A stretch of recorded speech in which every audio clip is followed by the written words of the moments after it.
میت کے بھی آداب ہیں. جیسے اس دنیا میں بندہ آیا، اللہ تبارک و تعالیٰ نے اس کے گھر میں خوشیاں عطا فرمائیں، عزت سے آتا ہے، سارے خوش ہوتے ہیں، سارے لوگ اکٹھے ہوتے ہیں. اسی طریقے سے جب اس دنیا سے جاتا ہے پھر بھی اللہ عزت ان کے ساتھ لے جاتے ہیں. چار کندھوں پہ جاتا ہے، میت کے آگے نہ چلو، یہ آداب ہیں، اس کے پیچھے چلنا چاہیے، احترام کے ساتھ چلنا چاہیے. اسی طریقے سے جتنا جلدی ہو سکے میت کو قبرستان پہنچانے کی جلدی کی جائے. کہتے ہیں کہ جیسے بچی یا بچہ بالغ ہو جائے، جتنا جلدی ہو سکے اس کا نکاح کیا جائے، جتنا جلدی ہو سکے سادگی کے ساتھ، آسانی کے ساتھ نکاح کیا جائے. جس کے ہاں جاری اللہ تبارک و تعالیٰ اس کے رزق کا بھی بندوبست فرما دیں گے، یا اپنا رزق خود لے کے جائے گی.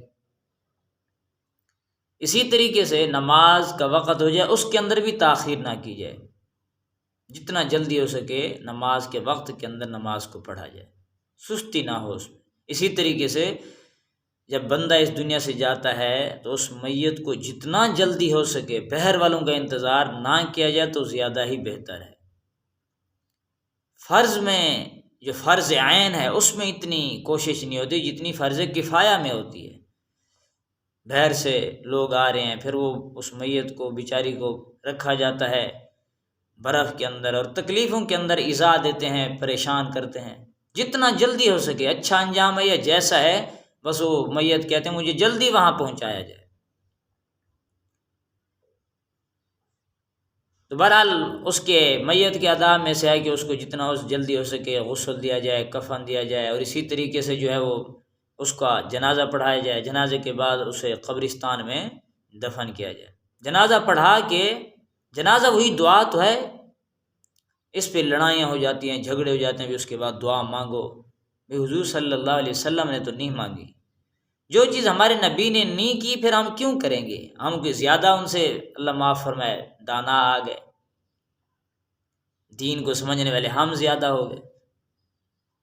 چھٹے کلمے میں آتا ہے والبدعات، یا اللہ ہماری بدعات سے بھی نجات عطا فرما، چھٹکارا عطا فرما. بدعت یہی ہے کہ دین کے اندر نئی نئی باتیں گھڑ لینا.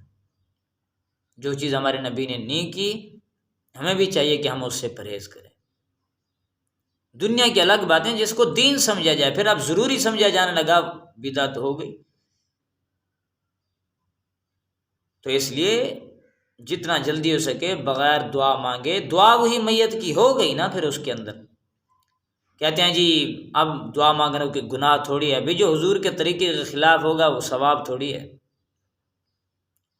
اچھا پھر میت کو اٹھا لیا جائے، پھر چاہے پورا دن کھڑے رہو، مانگتے رہو، دعا مانگتے رہو، اسی وقت اس کو رکھ کے پھر مانگنا اور ضروری سمجھنا یہ پڑی رہے، پھر یہ درست نہیں ہے. بہرحال جو شریعت کو سمجھتا ہے، دین کو سمجھتا ہے، سمجھ جاتا ہے. جو اپنی ہٹ درمی ضد پہ آ جاتا ہے وہ اڑا رہتا ہے، بس ہر ایک کی مرضی ہے. بس دین یہی ہے کہ جتنا ہو سکے حضور صلی اللہ علیہ وسلم کی سنت کے مطابق چلا جائے. جنازے کے بعد دعا ہے، لیکن وہ کہاں ہے؟ جس وقت میت کو دفن کر دیا جائے اس کے بعد حضور صلی اللہ علیہ وسلم نے فرمایا کہ وہاں پہ اتنی دیر کھڑے رہو جتنی دیر میں اونٹ ذبح کیا جاتا ہے، اس کا گوشت بنتا ہے، اس کو تقسیم کیا جاتا ہے، اتنی دیر تک کھڑو. کیوں؟ کہ اس وقت حساب کتاب شروع ہو جاتا ہے. اور جب تک تم کھڑے رہو گے تمہارا بھائی تم سے مانوس ہوتا رہے گا، تسلی رہے گی اسے، تمہارے قدموں کی آہٹ بھی اس کو سنائی جاتی ہے. وہاں پہ کھڑے رہو، دعا مانگتے رہو، اس کی بخشش کی دعائیں کرتے رہو، یا اللہ اس کے لیے آسانی والا معاملہ فرما. سب سے پہلی سیڑھی ہوئی قبر تو ہے. اور اس کے بعد جو ہیں وہ پھر اور چیزیں ہیں، دوسرے دن تیسرے دن ختم ہے، یا پھر 7 جمعراتیں ہو گئیں، پھر 40واں دن ہے، پھر سال کے بعد برسی. یہ سب اپنی طرف سے، دین میں اس کا کوئی دخل نہیں ہے. لا اکراہ فی الدین، دین کسی کو مجبور نہیں کرتا. اپنے آپ کو جتنا مشقتوں میں ڈالتے جو، پھر ڈالتے جو، اپنا ہی نقصان ہے، آخرت کا نقصان ہے. دنیا کا یہ نقصان ہے کہ کچھ نہیں بھی ہے پھر بھی قرضے اٹھا رہا ہوتا ہے. دین نے کہا ہے، اسلام نے کہا ہے ایسے کرو، کہ سنت سے ثابت ہے، یہ صحابہ کرام نے کیا ہے، بزرگان دین نے کسی نے کیا ہے. دین کو وہ زیادہ سمجھتے تھے، ہم زیادہ سمجھتے ہیں. ایک بندہ بیچارہ غریب ہے، ماں باپ کو کھلا نہیں سکا، ان کے جانے کے بعد دوسروں کو کھلا رہا ہے۔ بس بات یہی ہے کہ لوگ کیا کہیں گے، لوگ کیا کہیں گے، لوگ کیا کہیں گے۔ تھوڑا سا نمک کم ہو جائے لوگ اسی پہ بھی کمی نکال دیں گے، پھر کیا کرو گے؟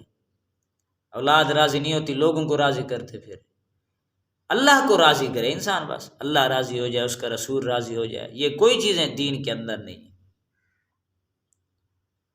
شادی ہو چاہے غمی ہو، دونوں کو اسلامی طریقے سے کیا جائے،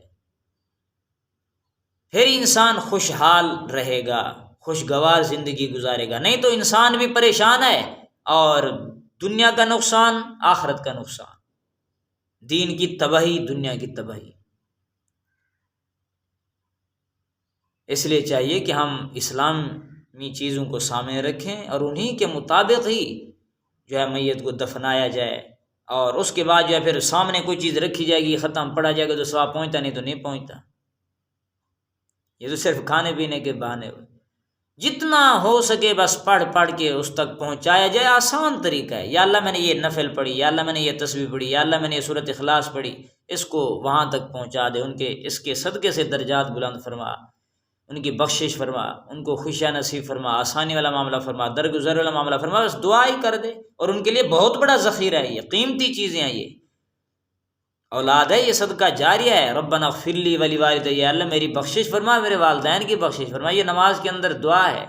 اولاد اگر ہماری نمازی ہے تو ہمارے لیے سمجھو یہ صدقہ جاریہ ہے، وہ دعا کرتی رہے گی، نہ بھی کرے تو اللہ نے خود ہی دعا کے اندر رکھ دیا۔